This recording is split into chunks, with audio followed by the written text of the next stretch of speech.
মায়াপুরের ছবিতে নজর রাখা যাক। মায়াপুরে মুখ্যমন্ত্রী শুভেন্দু অধিকারী মন্দিরে গিয়েছেন। তিনি মুখ্যমন্ত্রী হওয়ার পর এই প্রথম শুভেন্দু অধিকারী মায়াপুরে। তিনি ইসকনের মন্দিরেও গিয়েছেন।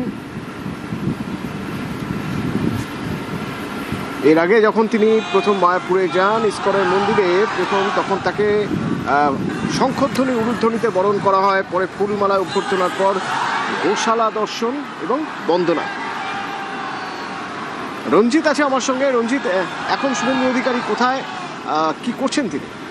দেখো, শুরুতেই কিন্তু জানিয়েছিলাম যে হেলিপ্যাড থেকে তিনি সরাসরি চলে গেছিলেন গোশালাতে। সেখানে বিশেষ পুজো অর্চনার আয়োজন করা হয়েছে ইসকনের পক্ষ থেকে এবং তার আগে তাকে বিশেষ সংবর্ধনা জানায় ইসকন কর্তৃপক্ষ। এই মুহূর্তে শুভেন্দু অধিকারী তিনি চন্দ্রপুর মন্দির, সেখানে যে মন্দির রয়েছে সেই মন্দির কিন্তু তিনি দর্শন করেছেন এবং পাশাপাশি যারা এখানকার আধিকারিক বা যারা এখানে সন্ন্যাসী ছিলেন তাদের সাথে কিন্তু কথা বলছেন এবং তার যে কর্মসূচি বা তার যে আজকে যে সফর, এখানে মূলত আজকে যে বিশেষ পুজো অর্চনা ছিল সেই অর্চনা পুজো অর্চনা তিনি যোগদান করেছিলেন এবং এই মুহূর্তে চন্দ্রদেব মন্দির দর্শন করছেন। পাশাপাশি যারা এখানে ইসকনের সন্ন্যাসী রয়েছেন তাদের সাথেও কথা বলছেন। পরে তিনি এখান থেকে কলকাতার উদ্দেশ্যে রওনা দেবেন। তবে আজ কিন্তু তার বিশেষ পুজোয় কিন্তু শুধু গোশালা যে এখানে রয়েছে সেখানে হোম যজ্ঞের পাশাপাশি তিনি যে গোমাতা আছেন তাদের সেখানে পূজা অংশগ্রহণ করেন এবং এখন চন্দ্রদেব মন্দির রয়েছেন, এখান থেকে তিনি সরাসরি কলকাতা উদ্দেশ্যে রওনা দেবেন।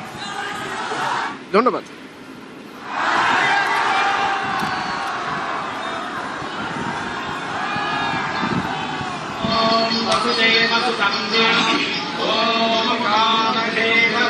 এর আগে ইসকনের মন্দিরে যান তিনি, সেখানে তাকে অভ্যর্থনা জানানো হয়, হোম যজ্ঞ আরাধনা।